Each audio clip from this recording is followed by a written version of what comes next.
ଆଜି ବଣର ସବୁ ପଶୁ ପକ୍ଷୀ ମାନଙ୍କୁ ମାରିକି ଖାଇବି। ଖା ଖା ଖା। ଆରେ ଏପଟେ ତ ଗୋଟେ ହରିଣ ଯାଉଛି, ଆକୁ ଆଜି ମୁଁ ଆଗେ ମାରିକି ଖାଇବି। ନା ନା ମହାରାଜ, ମତେ ଖାଆନ୍ତୁ ନାହିଁ।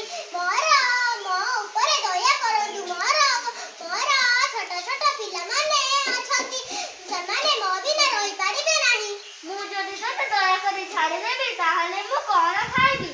ଭାଇମାନେ, ମୁଁ କାଲି ସିଂହ କବଳରୁ ପ୍ରାଣ ବଞ୍ଚାଇ ଆସିଛି। ସେ କଥା ମନେ ପଡ଼ିଲା ବେଳକୁ ଦେହଟା ଥରି ଉଠୁଛି। ଏବେ କଣ କରିବା ଦଳପତି?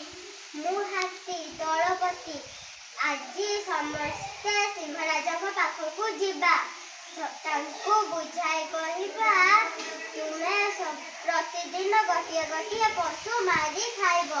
ଯଦି ଆପଣ ଗୋଟିଏ ଦିନରେ ସବୁ ପଶୁଙ୍କୁ ମାରି ଖାଇବେ ନାହିଁ। ମୁଁ ବିଲୁଆ ଦଳପତି। ହଁ ଦଳପତି, ଏଇଟା ଭଲ ହବ। ତେବେ ଆମେ କଣ ରାଜାଙ୍କ ପାଖକୁ ଯିବା?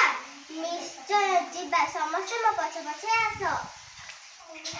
ନମସ୍କାର। ତମେ ମାନେ ଏଠି କଣ ପାଇଁ ଆସିଛ? ଆପଣ ଆମ ଜଙ୍ଗଲର ରାଜା। ଆପଣଙ୍କୁ ଆମ ଦୁଃଖ ବତାଇବା ପାଇଁ ଆସିଛୁ। ଆପଣ ଯଦି ଆମ ଦୁଃଖ ଶୁଣିବାକୁ ରାଜି ଅଛନ୍ତି ମହାରାଜ?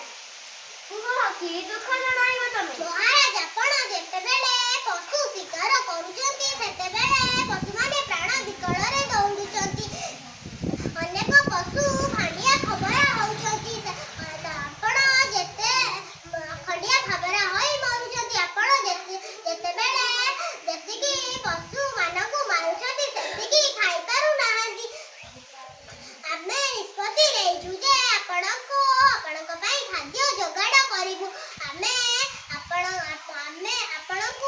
ଆପଣ ଆମକୁ ଖାଇ ଭୋକ ମେଣ୍ଟାଇବେ। ହଁ ମହାରାଜ, ଆପଣଙ୍କୁ ଆଉ ପରିଶ୍ରମ କରିବାକୁ ପଡ଼ିବ ନାହିଁ। ହଉ, ମୁଁ ତୁମର କଥାରେ ରାଜି ଅଛି। ହଁ ମହାରାଜ, ଆପଣଙ୍କୁ ଆଉ ପରିଶ୍ରମ କରିବାକୁ ପଡ଼ିବ ନାହିଁ। ଆମ ଉପରେ ଦୟା କରନ୍ତୁ ମଣିମା। ହଉ, ଆଜିଠୁ ମୁଁ ତୁମ ପ୍ରସ୍ତାବରେ ରାଜି ଅଛି। ଏବେ ତୁମେମାନେ ସମସ୍ତେ ନିଜ ନିଜ ଘରକୁ ଯାଅ, ମୁଁ ଏବେ ଶୋଇବି। ଉପାୟ ମିଳିଗଲା।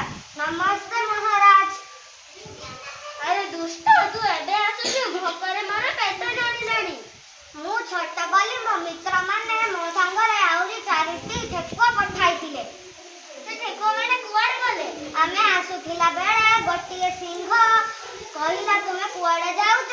ଆମେ କହିଲେ, ଆମେ ଆମ ରାଜାଙ୍କ ପାଖକୁ ଯାଉଛୁ। ତୁମେ ସେଇ ଦୁଷ୍ଟ ନିର୍ବୋଧ ସିଂହକୁ ମୋତେ ଦେଖା କରେଇ ପାରିବ କି? ଆଜ୍ଞା ମହାରାଜ। ଆସନ୍ତୁ ମହାରାଜ। ଏଇ କୂଅ ଭିତରେ ସେ ଦୁଷ୍ଟ ସିଂହ ଲୁଚି ରହିଛି।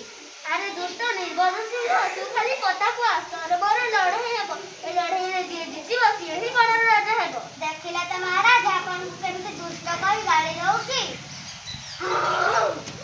ଓହୋ, ଏବେ ମୋ ବନ୍ଧୁମାନେ ଆରାମରେ ଜଙ୍ଗଲରେ ବୁଲି ପାରିବେ। Very good.